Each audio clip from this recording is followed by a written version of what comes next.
하나님 말씀 고린도전서 9장 1절 2절 내가 자유인이 아니냐 사도가 아니냐 예수 우리 주를 보지 못하였느냐 주 안에서 행한 나의 일이 너희가 아니냐 다른 사람들에게는 내가 사도가 아닐지라도 너희에게는 사도이니 나의 사도됨을 주 안에서 인친 것이 너희라.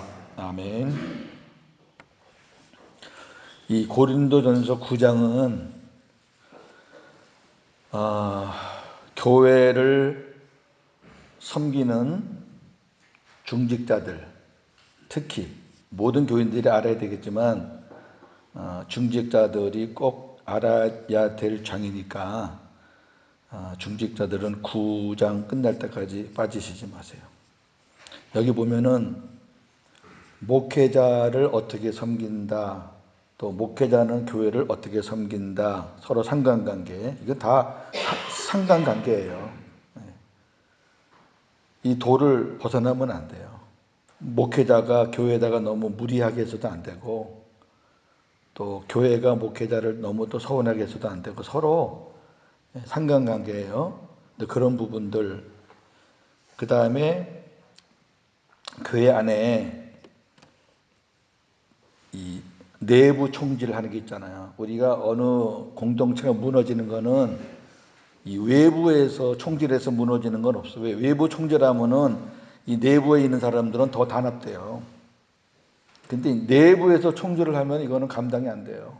저는 교회가 무너지는 거를 수도 없이 봤잖아요. 그냥 뭐 몇 달 사이에 그냥 몇백 명 그냥 무너지는 거 좀 많이 봤어요. 근데 원인을 보면요, 다 거의 비슷해요. 목회자 문제, 장로 문제예요. 일반 교인들은 몰라요. 일반 교인들은 그냥 줄 서는 거예요. 난 여기 서야 되겠다, 여기 서야 되겠다 그러는 거지.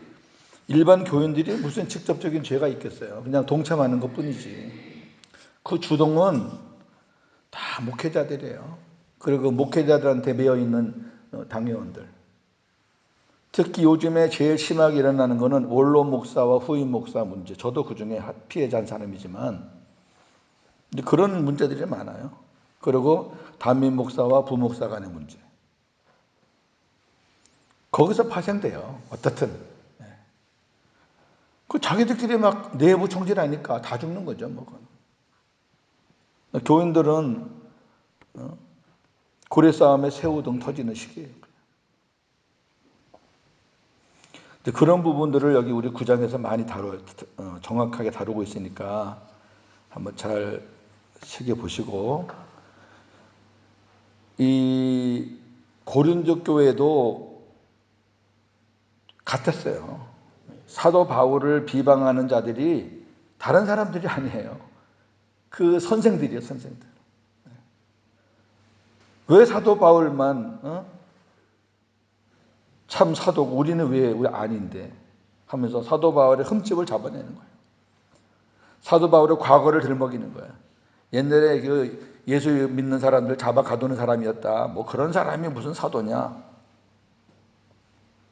그 장가도 안 가가지고 결혼도 안 해서 그 부부 관계도 모르는데 무슨 부부에 대해서 말하고 그거 다 가짜다. 그리고 사도 바울은 물질을 탐하는 사람이다. 그 다음에 사도 바울은 예수님을 부활하신 예수님을 못 봤기 때문에 사도 바울은 사도가 아니다. 뭐 이런 식으로. 거기다 또 사도 바울은 건강이 약해서 또 말주변도 없어서 그게 무슨 사도냐. 여러분 흠집 잡으려면 한두 끝도 없어요. 그렇게 해서 시작되는 거예요. 다 그렇게 해서. 저는 결혼 생활 하면서 제일 감사했던 것 중에 하나가, 정말 감사했었어요. 평생을 감사했는데, 저희 집사람도 사람이고 저도 사람이니까 서로 힘들 때 있잖아요. 그러면 이제 우리 집사람이 이제 하소연을 누구한테 하겠어요? 시댁 쪽으로 하겠어요? 처가 쪽으로 하죠. 장모님한테 하고, 이제 장인어른, 당신의 엄마 아버지니까. 그러면 아주 그냥 장인 장모님이 호통을 쳐요. 주님한테 일러지 왜 나한테 일르니? 나보고 어쩌라고? 네 서방이니까 네가 잘해야지. 제가 이제 예를 들면은 그러고 이제 좀 힘들어도 쉬러 이렇게 친정 가면은 그 대구거든요. 불편한 마음 갖다가 가지고 가서 오히려 그냥 엄마 아빠한테 허되게 꾸지람 듣고 그러고 올라오는 그렇게 살았어요. 그러니까 요즘에 그 매스컴을 보면 부부관계에 그 금이 가는 원인이 그 양가 부모들에게 있는 경우가 너무 많아요. 양가 부모들이 그 자기 자녀들의 그 삶을 축복하고 도와주고 하나 되게 하는 쪽으로 그 신경을 쓰고 힘을 써야 되는데 같이 공격을 해버리니까 깨지는 거예요. 여러분 교회도 그래요. 교회도 똑같아요. 제가 이렇게 이제 교회를 이제 하나님의 인도로 옮기잖아요. 삼천포에서 대구에서 삼천포에서 이제 익산에서 서울 올라오는데 저랑 이제 가까이 저는 계속 훈련 목회를 했으니까 훈련을 했던 사람들은 일반 성도들하고 이 관계가 좀 달라요. 이 훈련을 하면은 그 가정에 뭐 너무 세세한 부분을 다 알 정도로 또 훈련생들도 목회자에 대해서 다 알 정도로 거의 다 이거 오픈하는 훈련이니까. 그러면 이제 제가 이거 이전을 하면은 틀림없이 오는 이제 전화가 있어요. 뭐냐면은 목사님 지금 온 목사님이요 뭐 어쩌고 저쩌고 그런 얘기 하려면 끊어. 저는 원래 그런 거 싫어해요. 그런 전화 하려면 끊어. 내가 심호하던 교회에 부끄럽지 않게 가도록 너희들을 도와달라. 난 그래요. 내가 경산 대구 심호했는데 삼천포 심호하다가 옛날에 내가 섬겼던 교회 교인들 또 목사님들 한번 만나보러 와야 되겠다. 왔을 때 내가 부끄럽지 않게 해줘야 된다. 너희들이. 목회자들이 그런 문제 때문에 다 힘들어한다. 교회를 다 이상하게 만들어 놓고 나가서도 조정하고 담임 목자 잘 섬기도록 해야 되는데 자꾸 뭐 옛날 얘기하면서 담임 목사 목회하는데 지장을 주려면은 그런 전화 하지도 마. 저는 그래서 참 감사한 거는 제가 섬겼던 교회는 제가 언제든지 가도 저는 환영입니다. 그거 하나 난 부끄럽잖아요. 그거를 못하는 목회자는 그 부끄러워야 돼요. 그렇게 하는 거 아니에요. 이런 것들이 내부 총질이에요. 이런 것들이. 저는 이 교회 상황은 모르지만 만약에 그렇게 하고 있다면 얼른 끊으세요. 그건. 그 정신 나간 짓이지. 그게 무슨 뭐 하는 거예요. 하나님이 지금 세워준 목회자하고 여러분들하고 힘을 다해서 이 교회를 섬겨나가는 거지 간 사람이 이 교회를 어떻게 섬겨나가. 자, 오늘 이 9장 1절에 보니까 의미 있는 말이에요. 내가 자유인이 아니냐? 사도가 아니냐? 예수 우리 주를 보지 못하였느냐? 이게 무슨 말이냐면은 이게 바로 거짓 것들이 사도 바울을 공격하는 포인트예요. 아유, 바울 저거 율법의 대가야. 저거 율법으로는 흠이 없는 사람이다 그랬어. 율법주의자들이 아주 그냥 손을 꼽을 정도로 아주 총명한 사람이었고 어디 뭐 보낼 때 그 바울을 그때는 사울이었죠. 대표로 갔던 사람이야. 저 사람 아주 지독한 율법주의자야. 그때 바울이 뭐라 나는 자유인이야. 옛날엔 그랬다. 옛날엔 그랬다. 그러나 난 지금 보고만 해서 나는 자유인이다. 그 다음에 저거 사도가 아니야 저거. 저게 무슨 사도야. 그랬을 때 나는 사도다. 예수님을 내가 보지 못했냐? 봤다. 자, 예수님 본거 우리 한번 볼까요? 고린도 전서 15장을 한번 보세요. 사도 바울이 부활하신 예수님 만난 거. 사도행전에도 있지만 고린도 전서니까 고린도 전서를 한번 보죠.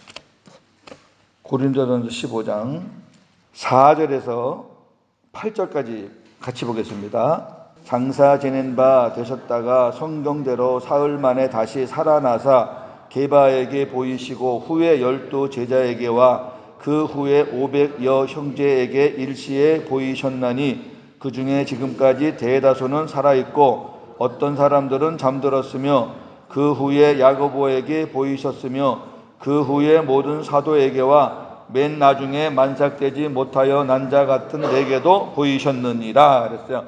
그러니까 바울이 예수님을 본 게 아니라 예수님이 바울에게 보이신 거예요. 사도행전에서 다메섹으로 예수 믿는 사람들을 잡아 가두려고 가는 길에 사도 바울의 의지와는 상관없이 예수님이 나타나셔서 예수님이 보여주신 거예요. 사울아 사울아 네가 왜 나를 핍박하느냐. 그러면서 하늘에서 빛이 비친 거예요. 그 빛에 사울은 쓰러지고 눈이 멀었고 3일 동안 금식하면서 눈 앞이 안 보이니까 허부적대면서 거기도 주님 만난 거죠. 부활하신 주님을 봤어요. 근데 여기 뭐라 그러냐면은 만삭되지 못하여 난 자 같은 내게도 보이셨느니라. 얼마나 겸손해요. 만삭되지 못해서 났다는 거는 좀 그렇잖아요. 우리 말로 알죠 무슨 말인지. 좀 덜 돼서 나왔다고 말이죠. 이거는 세상 사람들이 만약에 이렇게 얘기하면은 그 욕이에요, 욕. 저주라고. 그런데 바울은 자기 자신을 자기가 그렇게 소개하는 거예요. 이 말은 내가 평범했을 때 주님이 날 찾아온 게 아니고 나름대로 내가 예수님을 따르는 무리 중에 있을 때 나를 찾아오신 게 아니라 반대로 예수 믿는 자들을 잡아 가두고 예수 믿는 자들을 죽이려고 가는 그 현장에서 주님이 나를 찾아왔으니 내가 만삭되지 못한 자가 아니냐 그 얘기예요. 그러니까 이것도 아니죠. 그죠? 나 예수님 만났다. 그러면서 다시 9장 1절 돌아오세요. 주 안에서 행한 나의 일이 너희가 아니냐. 다른 사람에게는 내가 사도가 아닐지라도 너희에게는 사도이니 나의 사도됨을 주 안에서 인친 것이 너희라 그랬어요. 다른 사람들은 내 사도권에 대해서 이러쿵저러쿵 입방아를 찔지 몰라도 하나님이 이곳에 나를 보내가지고 나로 말미암아 너희들이 생명이 되었고 복음을 알게 되었고 하나님의 그 은혜 안에서 자유인이 되었고 종이나 뭐 주인이나 높낮이 관계없이 다 주님 안에서 다 같은 사랑으로 하나가 됐고 그렇게도 지금 하나님이 아름다운 교회를 세웠는데 내가 만약에 사도가 아니고 가짜라면 그럼 너희는 뭐냐 그런 얘기예요. 아 내가 가짜면 니네들도 가짜야. 다른 사람들은 나를 비방할지 몰라도 하나님의 사랑으로 복음을 가진 너희들은 나를 가짜라고 할 수 없지. 여러분 바울의 이 변론의 그 방법을 잘 보셔요. 사도 바울을 공격하는 비방하는 사람들을 향해서 바울은 절대로 같이 변론하지 않았다는 거예요. 이게 사도 바울 전체 흐르는 거예요. 이거 진짜 목회자들이 배워야 되거든요. 왜 그러냐면은 반대되는 진영 사람들과 싸우면요 여러분 그 결론 안 납니다. 여러분 보세요. 누가 양보해요? 우리가 같은 마음을 가진 사람들끼리 수위 조절 뭐 이렇게 할까 저렇게 할까 그거는 가능해요. 그런데 완전히 진영이 달라요. 색깔이 달라요. 색깔이 다른 사람끼리 얘기해봐야 결론이 납니까? 우리 지금은 정치하시는 분들 그 결론이 나요? 안 나. 그거 안 나는 게 정상이에요. 안 나요. 바울도 율법에 대해서 너무 잘 아시는 분이에요, 바울은. 그 다음에 복음에 대해서도 너무 잘 알아요. 이건 완전히 반대거든요. 이거야말로 180도 반대거든요. 그 자기를 비방하는 사람들하고 얘기하면은 그 사람들은 옛날에 바울의 모습을 끄집어내서 공격한단 말이에요. 너 옛날에 이랬잖아. 예수 믿는 사람들 잡아 가두려고 그랬잖아. 너 어쨌잖아 하면서 계속 공격하니까 그 사람들을 설득시킨다는 것은 불가능해요. 그러니까 바울은 어떻게 했냐면은 절대 자기 반대편에 있는 사람들과 변론하지 않고 말 섞이지 않고 하나님의 말씀으로 하나님의 사람들이 된 자들과 그 사람들과 이야기하면서 그 사람들에게 하나님의 말씀으로 설명을 해줘요. 이거 참 중요해요. 그러니까 다른 사람들은 공격을 하더라도 바울을 동의하는 사람들이 있잖아요. 그걸 감정적으로 처리하는 게 아니라 말씀을 하나씩 끄집어내요. 여기 이제 9장에 보면은 구약에 있는 말씀을 하나씩 가져다가 설명을 해줘요. 이거 내 말이 아니다. 하나님께서 어떻게 하셨는가 보자. 하나님 말씀 하나씩 풀어줘요. 그래서 교인들이 오해가 풀려지고 자기들이 이제 분별할 수, 이 거짓 교사들 이것들이 문제구나. 그러면서 이제 바울하고 하나가 되는 거죠. 이게 바울이 사용했던 방법이에요. 그리고 이 바울의 그 글을 보세요. 나의 사도됨을 주 안에서 인친 것이 너희라. 뭐 너무나 멋진 말이에요. 너희들이 내가 사도라는 증거다. 너희들이 없으면은 나는 사도가 아니다. 제가 말씀드렸잖아요. 여러분들이 계셔야 목사가 여기 서 있는 거지. 여러분들이 안 계신데 여기 목사 혼자서 무슨 뭐예요? 쇼를 해요 혼자서? 목회자들이 정신 차려야 돼요. 여러분들이 목회자 위에서 있는 사람들이 아니에요. 목회자가 여러분들 위해서 있는 사람이에요. 그래야지 목회자의 섬김이 나오지. 교인들 보고 목회자 위에서 있으라 그러니까 맨날 교인들을 그냥 다 돈으로 보는 거예요. 자기 노예처럼 여기고 목사 말이 하나님 말씀이라고 거짓말이나 하면서 보나 안 보나 이 교회의 이 지역 상황적으로 볼 때 이 교회를 흔들고 막 시끄럽게 했던 사람들이 아마 주로 목회자들 거예요. 제가 보기에는 여기서는 장로님들도 힘을 못 써요. 교단 다르지. 또 장로님들 왔다 갔다 여기 정착하시는 분들이 아니라 왔다 갔다 하시지. 그리고 여기 이제 나와 있는 이제 그런 분들이 많이 있으니까 그런 분들이 여기 나와서 이제 정착하면서 어떤 목사라는 신분을 가지고 아마 힘을 발휘했을 거예요. 우리 광저우에 있는 우리 친구 말 들으니까 그렇더라고. 똑같죠, 뭐 다. 그런 풍파를 몇 번 거치고 거기도 지금 반듯하게 쓴 거예요. 지금 한 500-600명 모이거든.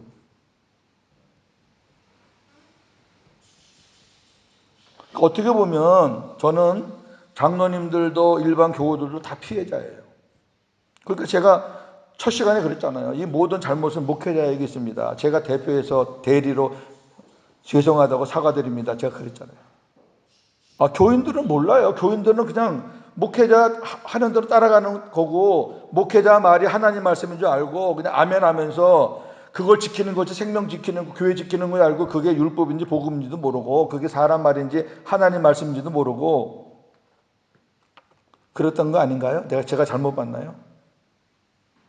자, 데살로니가 전서 한번 보겠습니다. 2장 17절에서 20절. 형제들아 우리가 잠시 너희를 떠난 것은 얼굴이요 마음은 아니니 너희 얼굴 보기를 열정으로 더욱 힘썼노라. 그러므로 나 바울은 한 번, 두 번 너희에게 가고자 하였으나 사탄이 우리를 막았도다. 우리의 소망이나 기쁨이나 자랑의 면류관이 무엇이냐? 그가 강림하실 때 우리 주 예수 앞에 너희가 아니냐? 너희는 우리의 영광이요 기쁨이니라. 아멘. 목회자는 이런 마음을 가지고 목회해야 되죠. 목회자가 밥이 아니고, 교인들이 밥이 아니고, 교인들이 목회자를 기쁘게 해주는 그런 무리들이 아니고, 교인들이 목회자의 면류관이에요. 하나님 앞에 갔을 때 목회자의 면류관은 뭐냐? 교회야, 교회, 교인. 여러분들이 복음으로 잘 자라서 하나님 앞에 가서 상을 많이 받으시면 그게 저의 면류관이라고, 그게. 근데 교회가 다 깨지고 교인끼리 막 박살이 나버리고 교인들이 복음도 모르고 맨날 율법으로 허무적대다가 가면 목회자는 아무것도 없어요. 빈손이에요. 이게 성경의 원리라니까요. 너희 때문에 내가 있다. 주님이 강림하실 때 예수님 앞에 설 너희가 내 영광이고 내 기쁨이다. 너희들이 내 소망이고 너희들이 내 기쁨이고 너희들이 내 자랑의 면류관이다. 그러니까 내가 떨어져 있지만, 몸은 떨어져 있지만 마음은 항상 너희들과 같이 있다. 17절에. 목회자가 사명감이 있어야 된다. 사람들이 많이 그래요. 사명감. 근데 여러분, 사명감보다 더 중요한 거는요, 소명감입니다. 사명감은 자기에게 맡겨준 일 최선을 다하는 게 사명감이에요. 아, 내가 목사니까 헌법에 보니까 또 성경에 보니까 목사는 뭐 해야 되는 거다, 어떻게 되는 거다. 그게 사명감이에요. 그것도 제대로 못하는 사람도 있지만, 근데 문제는 소명감이 중요해요. 하나님이 나를 목사로 왜 세웠나? 정말 내가 하나님이 불러서 세우신 목사인가? 내가 이거를 직업적으로 해야 되나? 아니면 진짜 예수님처럼 죽을 각오로 십자가 지면서 그렇게 해서 예수님처럼 내가 이 사명을 감당해야 되겠는가? 이런 소명감이 없으면요, 소명감이 없는 사명감은 사람들을 죽여요. 왜? 자기는 열심을 낸다고 하는데 교인들은 힘든 거예요. 사명감을 갖고 있는 사람들은 교인을 먼저 보는 게 아니라 자기 사명을 먼저 본다니까. 그래서 자기가 뭔가 부족하면 더 해야 된다고 막 그러는 거고, 소명감이 있는 사람은 자기 사명보다도 교회를 먼저 본다니까. 그게 소명감과 사명감의 차이예요.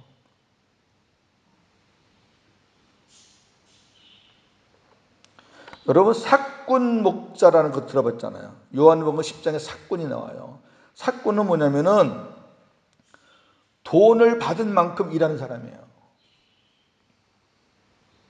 그 사꾼이 아주 나쁜 거 아니에요.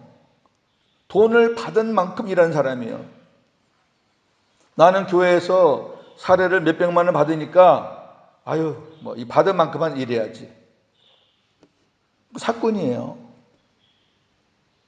그리고 연말만 되면은 공동회의 열어가지고 돈 올려달라고 난리를 치는 거예요. 그 사꾼이에요.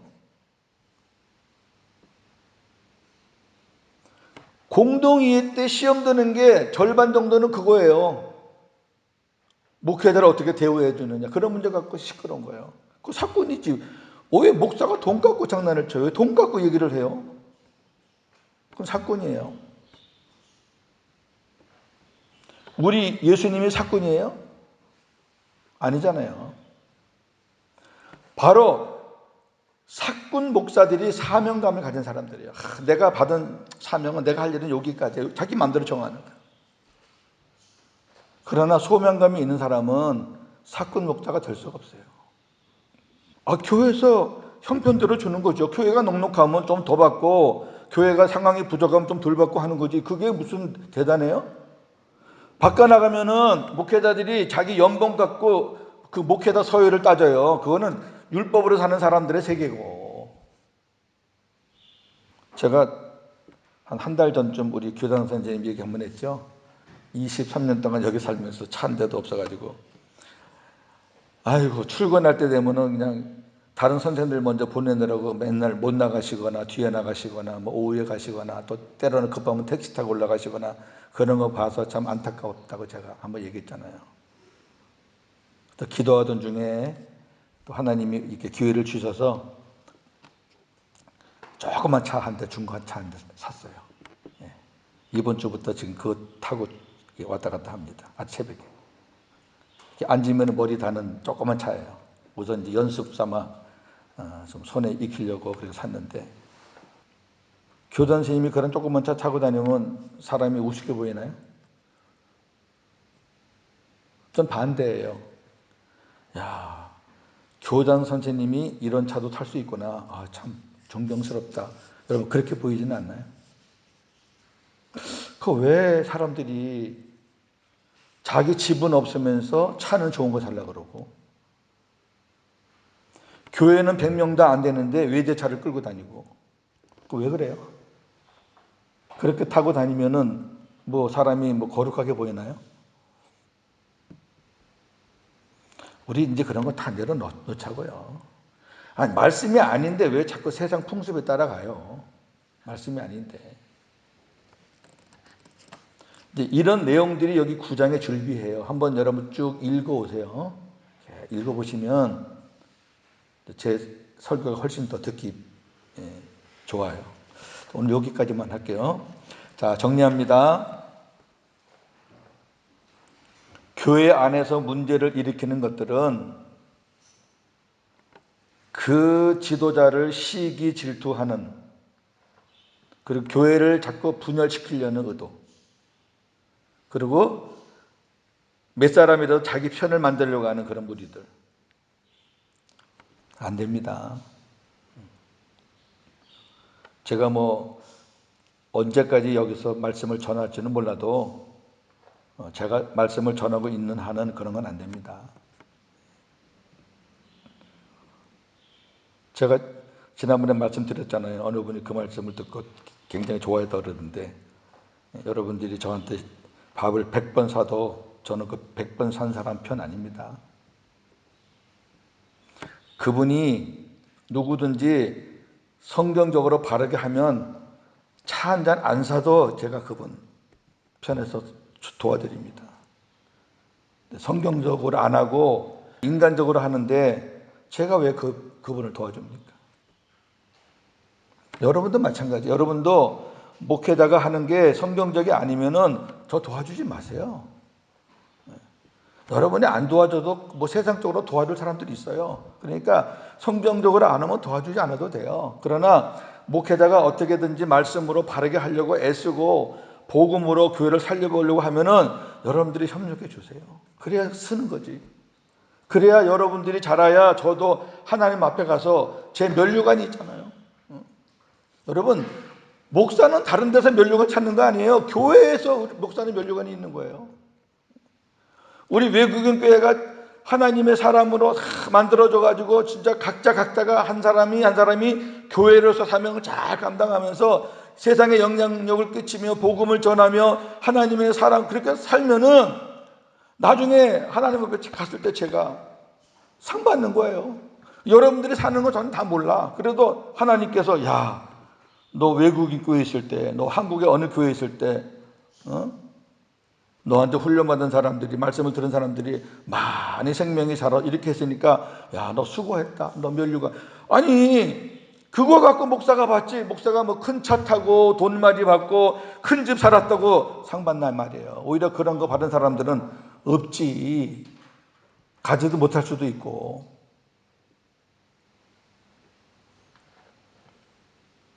주 안에서 인친 것이 너희라. 다른 사람들은 사도가 아니라 할지라도 너희에게는 내가 사도다. 기도하겠습니다. 하나님 아버지 고맙습니다. 오늘 아침에도 귀한 말씀을 주셔서 감사합니다. 목회자와 우리 성도 간의 관계, 목회자와 성도 간의 관계가 잘못되면 우리가 영적으로 많이 손해를 봅니다. 우리 외국인 교회도 아마 그랬던 것 같습니다. 그래서 이렇게 교회가 어렵습니다. 교인들이 무슨 죄가 있고 교인들이 무엇을 알겠습니까? 신학 공부했다는 무슨 학위 받고 그걸 내세우면서 가르치니 그게 진짜인 줄 알고, 그래서 이렇게 어려움을 겪고 있고, 또 질투하는 무리들이 있으니까 서로 파당을 또 이루면서 교회를 분열시키고 이랬던 일들이 많이 있을 거라고 생각합니다.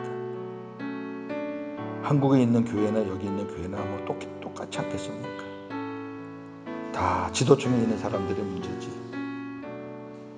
지금 상처를 입고 찢어진 마음 가지고 저 밖에 흩어진 사람들이 무슨 큰 죄가 있겠습니까? 다시 한번 하나님 앞에 참 부끄럽고 죄송합니다. 이제 우리가 과거를 다 털고 바울처럼 나 옛날에 율법주의자였다.